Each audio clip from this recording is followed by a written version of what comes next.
Takaru tells B to give him some cover fire, but absolutely no fire or lightning, because they are not ruining perfectly good crab meat today. So, B lets out a sonic screech that stuns the giant crab, giving Takaru the chance to charge in and whack it on the head with his staff. Unfortunately for him, this crab is built like a tank, and it smacks him across the face for his efforts.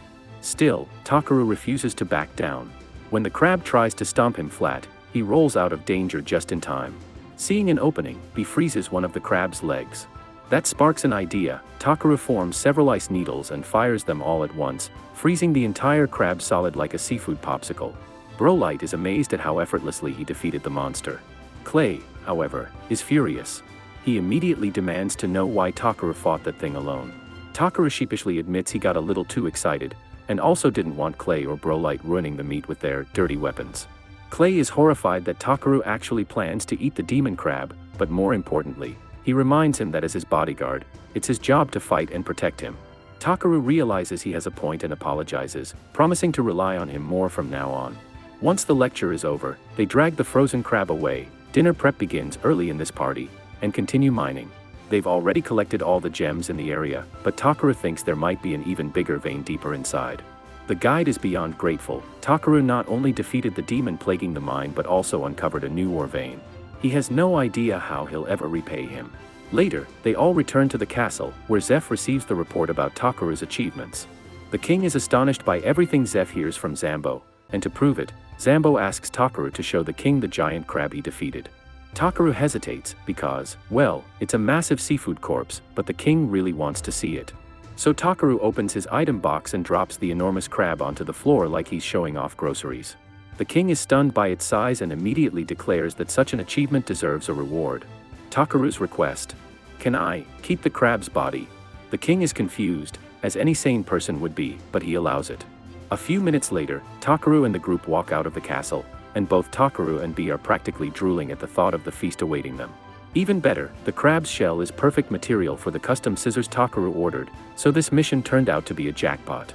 The next day, things get even better. Zeph rewards Brolight with a white Pegasus, since he heard she was searching for one. Though honestly, she didn't exactly contribute much on this trip. Still, she's thrilled. The king also returns Clay's repaired spear, and Clay is very happy with the result. Brolight announces she has to return home with the Pegasus. It's a gift for her sister, and she thanks Takaru over and over, promising to repay him someday, even if it takes her entire life. Takaru tries to say it's no big deal, but she's already emotionally locked in. Later, Takaru and Clay return to the guild, where Ariana rushes over to greet them. She's relieved to see Takaru safe, and shocked to see Clay too. So she asks whether they formed a party together. Takaru is about to explain that they just bumped into each other, but Clay immediately cuts him off and proudly declares that they have formed a party. Before Takaru can correct her, Ariana sprints away to inform the guild master, officially sealing Clay's impulsive declaration. Takaru turns to Clay and asks why he would suddenly claim they'd formed a party, but Clay just shrugs and says it's harmless. After all, he already knows Takaru isn't a normal human, and with how often Takaru dives headfirst into danger, someone responsible should probably keep an eye on him. As much as Takaru doesn't like being strong-armed, he admits that having Clay as a teammate doesn't sound too bad. They talk it out and officially form the Black Azure Dragon Party. Afterward, Takaru heads to the smithing shop to deliver the materials he gathered. The moment the boss sees all the pure light he brought, the man freezes like he just saw the heavens open. Takaru panics for a second, thinking he messed something up. He thought pure light was better than normal ore, but now he's doubting everything. He asks if they can still finish their project with the Ildrite ore, and both Ribble and Gases immediately burst into tears of joy, clutching the stones like babies. They never dreamed they'd ever touch such pure material. When they finally stop crying, they tell Takaru there's no way they can afford to pay him properly for this much valuable ore. But Takaru waves it off. He doesn't want money. All he wants is a custom pair of scissors made just for him. Before that, though, he wants them to use the Elite to craft the best sword possible and win the sword-making contest. Half a month later, Takaru is enjoying a quiet beer at the tavern when Wade barges in. Someone important is looking for him and left a formal letter. Clay takes one look and recognizes the crest of House Lusilv. Wade explains that it's from the local lord. Takaru, of course, immediately assumes it's going to be a massive hassle and starts plotting his escape, but Wade reassures him that this particular noble is actually pleasant. Reluctantly trusting Wade, Takaru opens the letter to see what's inside. The letter turns out to be a formal request for Takaru and Clay to visit the Lord's manor so he can bestow honors upon them. Clay is surprised to see his own name included, but Wade explains that the Lord must have heard they formed a party and wanted to invite both members. Very polite, very official, very troublesome in Takara's opinion. The promise of receiving honors sounds nice, but Takara can't shake the suspicion that this is just a fancy way to drag him into something. Clay agrees and says the Lord probably wants to meet Bee, since baby dragons are practically celebrity material. That only makes Takara panic harder. The last thing he wants is some noble trying to adopt Bee like a fancy pet. Wade quickly reassures him that the Lord isn't that kind of person, and even if he was, he legally can't just snatch someone's dragon. Still uneasy, Takara reluctantly agrees to go. So the two hop into the noble's carriage and head toward the manor. On the way, Takara notices lots of people staring, and immediately assumes something's wrong with his face or hair. But Clay explains that being summoned by the Lord is incredibly rare. Adventurers usually dream about this sort of career-boosting opportunity. When they finally arrive, Takara is stunned by the sheer size of the estate. It looks less like a house and more like a castle that ate another castle.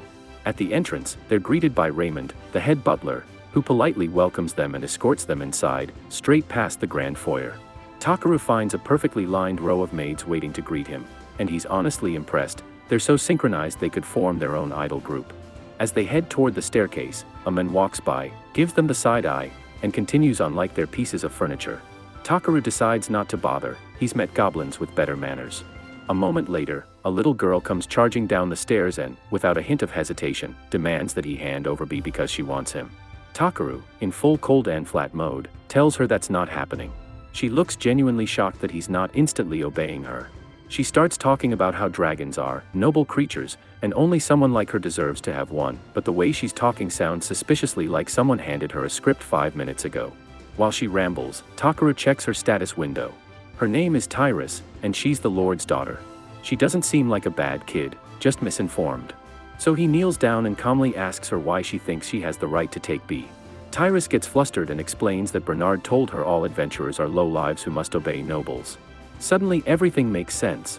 Someone's been stuffing her head with nonsense. Takara, meanwhile, has no clue who this Bernard guy is, but he's already on the mental, annoying people list. He explains to Tyrus that Bee is part of his family, and there is absolutely no universe where he would hand him over. When she hears the word family, it finally clicks for her. Asking him to give up Bee is like someone demanding she abandon her family. She immediately gets it. Takara gently asks why she wanted a dragon so badly. Tyrus says she wanted to show it to her mother because it's one of her mother's greatest wishes, and saying that makes her sad. Just then, a man walks over, sees his daughter upset, and asks what's wrong. Tyrus calls him father, and Takara realizes this is the Lord himself. He's surprised. This man looks nothing like the stern, bald, pudgy noble he imagined. The Lord introduces himself as Belminant, and after sitting down for tea with Takara and Clay, he apologizes for his daughter's behavior. Takara brushes it off, and Clay asks why they were summoned. Belminant explains that it concerns his wife, Muiria. Belminant explains that his wife has been bedridden for half a year, and he recently heard rumors about how Takara healed a frail, sickly man overnight. So he's hoping Takara might be able to help his wife too. Takara knows his magic can cure most illnesses, but the last time he did a full body heal, Clay accidentally evolved into Ultra Clay, so he's understandably terrified of turning Muiria into a Pokemon evolution by accident. Belminant goes on to explain why Tyrus tried to steal Bee earlier. In a few days, she has to return to school in the royal capital, and she wanted to leave something adorable, like Bee, by her mother's side to cheer her up. She may be misguided, but deep down she's a good kid. The story is so touching that Clay and Bee start crying like they've been stabbed with onion magic. Moved by their sincerity, Takara agrees to help, though he still worries this might bite him later. Belminant is overjoyed and leads him to his wife's room. He gently tells Muiria that he's brought someone who might be able to help her. Takara scans her, and what appears on her status window nearly knocks him over. She has everything: severe cataracts, anemia, liver poisoning, kidney poisoning, and that's just the opening act. Honestly, the fact she's still alive is a medical miracle. He can heal most of it, but there's one problem. There's something called liver poisoning, and he's never heard of it before. He doesn't even know whether his magic can fix that. So he asks Belminant if he's truly willing to entrust his wife's life to him. Both Belminant and Muiria place their full faith in him. Clay asks if Takara plans to use the same technique he used on him, but Takara shakes his head. That method puts way too much strain on the body, and in Muiria's condition, it might do more harm than good. He knows there's no way she can handle anything too intense right now, so he decides to start with something simple, like making this cave of eternal sadness look less depressing. Since all the windows are shut to protect Nalisha's overly sensitive eyes, step 1 is fixing that problem. He gently places his hand over her face and uses healing magic, being extra careful not to overdo it, because the last thing he wants is to accidentally heal her to death. When he's done, he tells Nalisha to slowly open her eyes, and she freezes in shock. She can actually see again. Takaru is thrilled. Since the darkness is no longer necessary, he whips out his staff, cleans up the dusty room with magic, and dramatically throws open the windows. Sunshine floods in, and Nalisha practically melts with happiness, finally able to enjoy sunlight without feeling like a vampire at a beach party. All thanks to Takaru. As much as he wants to continue fixing her health problems, he has something urgent to discuss. He asks Bellman to speak in private. Once alone, Takaru explains that Bellman's wife is suffering from iver poisoning, caused by ingesting iver toxin. Bellman starts to say there's no way Nalisha would be careless enough to eat poison, but then it hits him like a flying brick. Someone must have been poisoning her. And he feels awful for never noticing. He asks if there's anything he can do, but Takaru admits he has no cure. He doesn't even fully understand how iver toxin works. He asks about an antidote, but Bellman says that's impossible. Avert toxin is an ancient forbidden poison, long lost, and so is its antidote. However, Bellman does know one place to look for clues. He brings out dusty old record books written by former lords. They might contain something useful, except for one problem: they're all written in an ancient language no one has been able to decode for decades. Because of course they are. Thanks to Takaru's translation skill, he can read the ancient text with zero effort, like it's written in casual modern slang. But reading every book one by one for iver poison info would take an eternity, maybe 2. He wishes he could just search for keywords like a magical Google. Then it hits him, he can. He modifies his search skill to detect which book contains info about iver poison. And yes, technically, he could have used the same skill to find the poison directly, but he didn't think of that. He's a genius, not a perfectionist. He activates the skill, a single book lights up, and he flips through it until he finds what he needs. It's the diary of a boy named Palola, who writes about stumbling upon a field of iver flowers near a lake with a weird horse-shaped rock nearby. Cray recognizes the place. He saw it during one of his travels to a village. He marks the location on the map and says the village is called Asth. Bellman realizes Asth is in the Vinown region, outside the Lukovich territory. That means at least 5 days of travel. Hearing that, Takaru decides to leave immediately, no time to sit around reading ancient emo diaries. As the horses are prepared, Bernard watches from the window with pure contempt, like a man who just discovered someone drank his last bottle of milk. Meanwhile, Takaru is at one of the castle walls placing down magic crystals.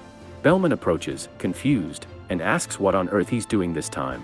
So, Takaru explains that he was just setting up a small safeguard in case someone tries to harm Nalisha while he's gone.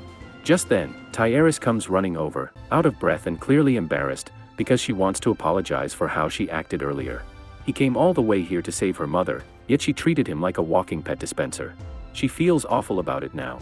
But Takaru gently tells her that what matters is recognizing when you're wrong and fixing it, a life skill far more valuable than memorizing noble etiquette lines from Bernard's sketchy wisdom. Hearing this, Tyeris perks up, and he tells her to think for herself before acting next time. She promises she won't repeat the same mistake.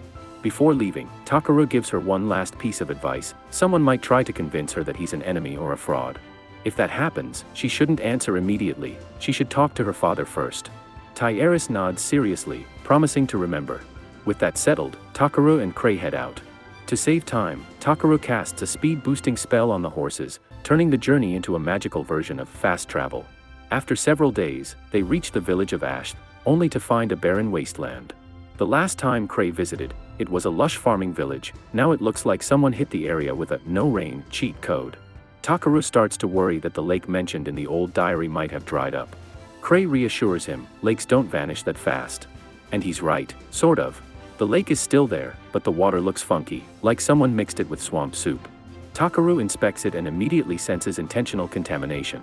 Before they can investigate further, a group of sickly villagers surrounds them, determined to protect what remains of their home.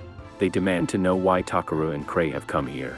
Takaru realizes the villagers aren't actually threatening them, they're just desperate people protecting what little they have left. So he calmly explains that he and Cray are adventurers from Belmanent's territory and that they've come on a mission to collect a rare material. The villagers look doubtful, so they demand proof. Cray flashes his A-rank armband like he's showing off VIP access at a concert. That convinces them, and the villagers lower their improvised weapons.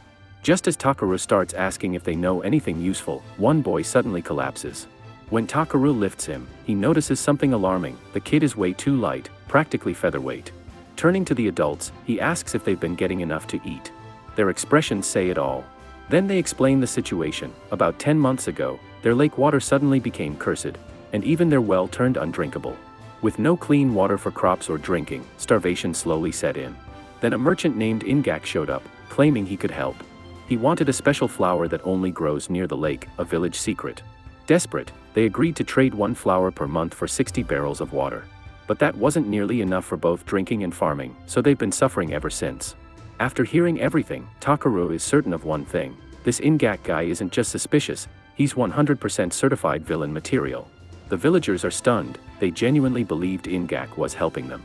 But Takaru explains that when he inspected the lake earlier, he found clear signs of deliberate contamination.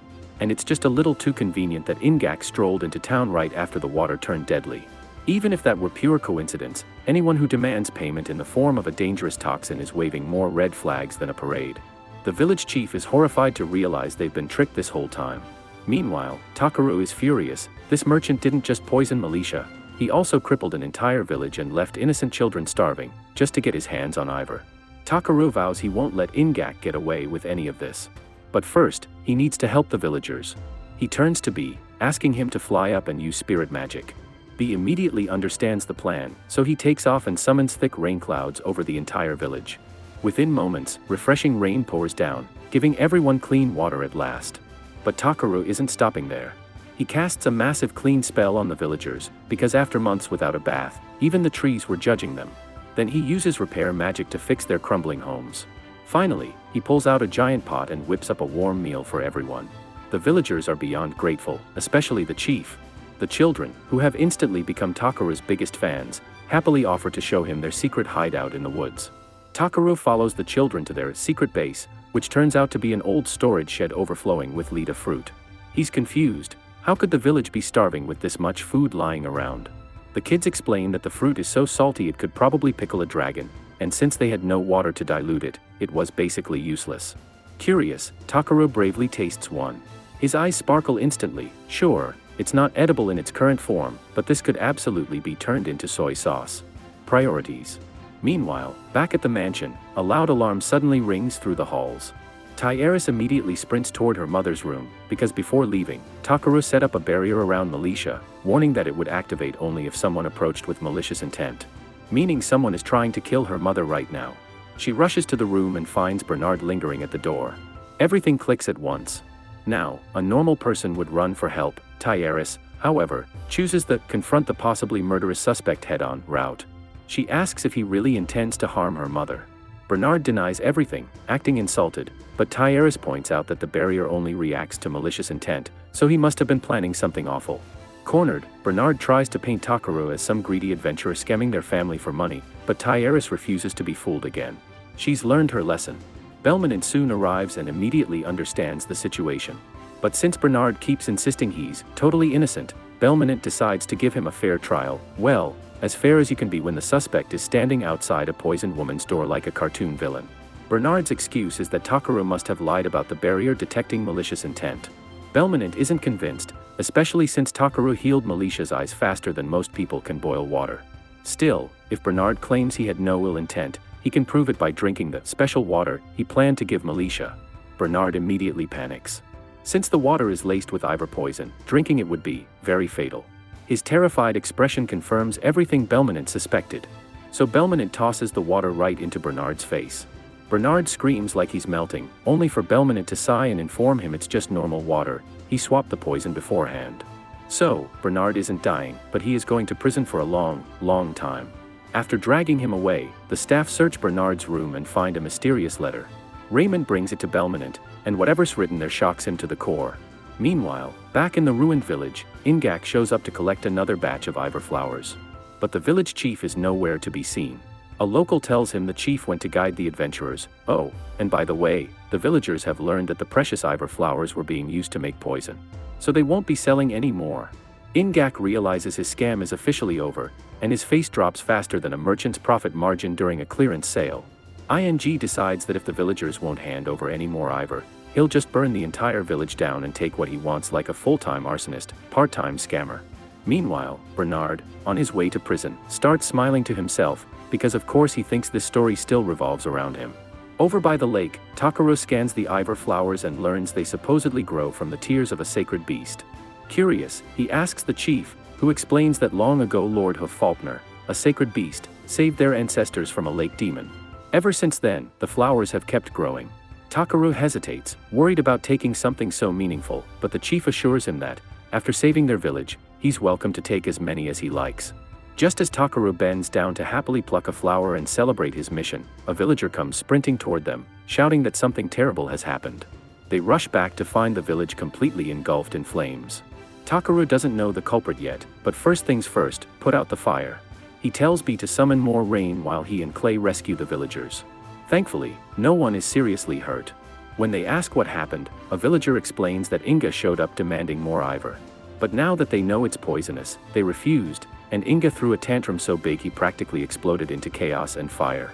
Takaro can't believe he'd stoop this low. Things get even worse. The chief discovers Gonza is missing. An elderly woman claims she saw Inga dragging him away to force him to reveal the location of the ivar flowers.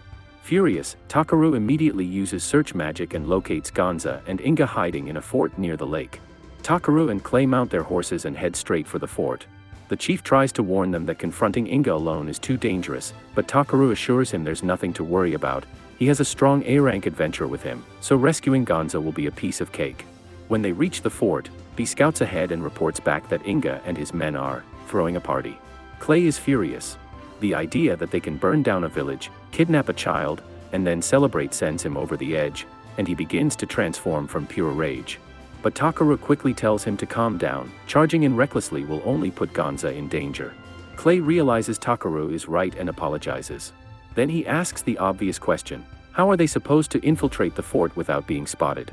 Takaro thinks for a moment and decides to use an invisibility spell, which works perfectly. Nobody notices them as they slip inside. They search the fort quietly, but Gonza is nowhere to be found. So Clay suggests they track down Inga directly since he's guaranteed to know where the boy is. Eventually, they locate the room where Inga's men are still partying. The thugs are bragging loudly about burning the village down, saying the villagers deserved it for daring to defy Inga. They also complain that the kidnapped boy still hasn't revealed the location of the ivar flowers, but they're confident they'll beat the truth out of him sooner or later. It's the last step in their plan to inflate the market price of ivar. Their scheme is simple: once Multia dies, and the world learns that even the greatest healers couldn't save her, the value of ivar poison will skyrocket, making them rich. Takaro and Clay overhear everything from right outside the door, and now Clay is angrier than ever. Takaro tells Clay that he's free to charge in and crack a few skulls, as long as he doesn't kill anyone. And that's all Clay needed to hear. He bursts through the door like an outraged gorilla and starts eating bandits across the room. One bandit flies past Inga, and that's when the merchant finally realizes he is in deep trouble. Panicking, he orders one of his men to release the thing. The henchman nervously reminds him that they still can't control it, but Inga doesn't care. He wants chaos, right now. Meanwhile, still invisible, Takaro strolls up beside Inga and casually asks where the kidnapped kid is. Inga, overwhelmed and not paying attention, accidentally blurts out that Gonza is in the other building. Takaro heads outside and spots the building, but there's a guard blocking the door. No problem, B volunteers. He launches himself straight into the guard with a headbutt so powerful it sends the poor guy through the wall like a cartoon character. Inside, Takaro finds Gonza locked in a cell. He smashes the lock with his bare hand, and the boy nearly bursts into tears of relief. But just as they start heading out, a massive crash shakes the fort. Bandits sprint past them shrieking because a tentacle monster has been unleashed. Takaro squints. Clay definitely didn't have tentacles last time I checked. He stops one of the fleeing bandits to ask what's going on, and the guy screams that it's the lake demon, so they all need to run for their lives. Takaro knows Clay is still in his transformed form, so he should be fine, but depending on the demon's abilities, he might still need backup. He tells Gonza to hop off so he can join the fight, but the kid clings to him like a koala. The boy is terrified, so Takaro decides to bring him along. He sets up a protective barrier around Gonza and sprints toward the chaos. When they reach the main hall, they find Clay locked in combat with the lake demon. And while Takaro expected some terrifying, nightmare-inducing creature, the monster is basically just a giant, oversized animal with attitude. Takaro scans the creature to see what it can do, and the startup screen basically tells him, regenerates instantly, grows poison-tipped tentacles, and exists solely to ruin your day. It also states that the demon was summoned by Inga, who, ironically, is already lying on the floor nearby because the monster smacked him around. Inga begs Takaru to save him, but Takaru doesn't see much point in rescuing a guy who has caused nothing but suffering. Still, he can't let the men die before he faces justice. So when the anemone demon goes in for the finishing blow, Takaru throws up a light barrier around Inga. The impact still knocks him unconscious, but at least he's alive, and unfortunately for him, that means he still gets arrested later. With Inga safely knocked out, Takaru rushes back to Clay, who admits he's having trouble because the monster keeps regenerating every tentacle he slices off. Takaru figures that if the thing keeps regrowing parts, the answer is simple: freeze everything at once. He fires off an ice spell, freezing the tentacles and slowing the monster down. But it isn't enough. So Takaru yells to Clay that the only way to kill it for good is to crush the brain. Clay nods, charges forward, and punches the monster square in the face. It works, but it also makes the creature spaz out violently, launching Takaru straight out of the fort like a rag doll. As he's flung into the air, he manages to toss Gonza upward to be for safety. Unfortunately, he can't throw himself, so he plummets straight into the poisoned lake. Even with all his abilities, swimming in toxic demon soup is a terrible survival plan. His life starts flashing before his eyes, mostly embarrassing moments he'd rather forget, when suddenly he's yanked out of the water by a talking horse. The horse introduces herself as Hafalpner, and Takaru immediately realizes she must be the sacred beast the villagers talked about. Takaru apologizes for falling into the lake, but Hafalpner immediately tells him there's nothing to apologize for. He actually purified her land. She explains that long ago the area was overflowing with stagnant mana, so she used her remaining power to create Iver flowers infused with purification magic to keep everything clean. But after exhausting her strength, she turned into a statue. The Iver flowers would have protected the land forever, until some evil humans with the morals of wet socks came along and poisoned the waters, turning the whole region into a wasteland. But because Takaru absorbed all the toxins, the lake is purified again, and Hafalpner has finally regained her strength. She's genuinely grateful. Takaru, meanwhile, still doesn't understand how falling face first into poison equals purification, but hey, if it helped her, he'll take the compliment. She gently drops him off near the cliff where Clay and Gonza are waiting. They're shocked to see him alive and immediately ask how he survived. When he says, "The lake god saved me," they stare at him like he inhaled too many mana fumes, because they can't see Hafalpner at all. The sacred beast turns to Takaru once more and says she will always come to his aid if he ever needs help. Then she vanishes like a dramatic stage performer. Takaru returns to the village to reunite Gonza with his family before heading back to the mansion. Traveling by horse would take forever, so he decides to try out a new spell he invented. He arranges magic stones in a circle, tells everyone to stand inside, and activates a gate spell, instantly teleporting the whole group home. Very convenient. Slightly terrifying. Once back at the mansion, Takaru synthesizes an antidote using the Iver he collected. After giving it to Militia, her Iver poisoning is completely cured. She still needs time to recover from other symptoms, but the hardest part is over, and Tyeris couldn't be happier. With the main crisis resolved, Takaru heads back to the village to help rebuild the homes destroyed by the fire. While assisting, he proposes an idea to the village chief. Earlier, he found some lettuce fruit that tasted suspiciously like soy sauce. But when he tries to explain the wonders of soy sauce to the villagers, they stare at him like he's speaking ancient dragon dialect. So Takaru prepares a plate of baked potatoes with soy sauce for the village chief to try, and the man absolutely falls in love with it. His proposal is simple. He wants the chief to sell the village's entire stock of LA's fruits, so he can turn them into soy sauce and sell it back in Belkane. If things go well, soy sauce could even become the village's specialty, finally pulling them out of poverty. The chief happily agrees to Takaru's deal. With business wrapped up, Takaru gets ready to head back to Bulam. But before he can take a single step, a bright light flashes in the sky, and Hafalpner appears right in front of him again. This time, Clay also sees her, and he's just as stunned as Takaru.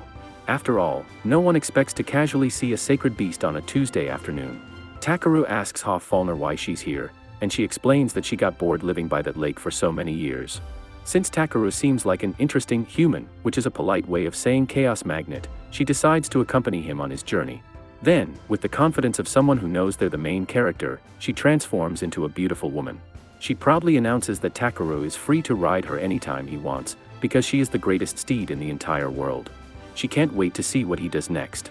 Takaru, meanwhile, has a sinking feeling that having Hafalpner around is going to turn into a massive headache.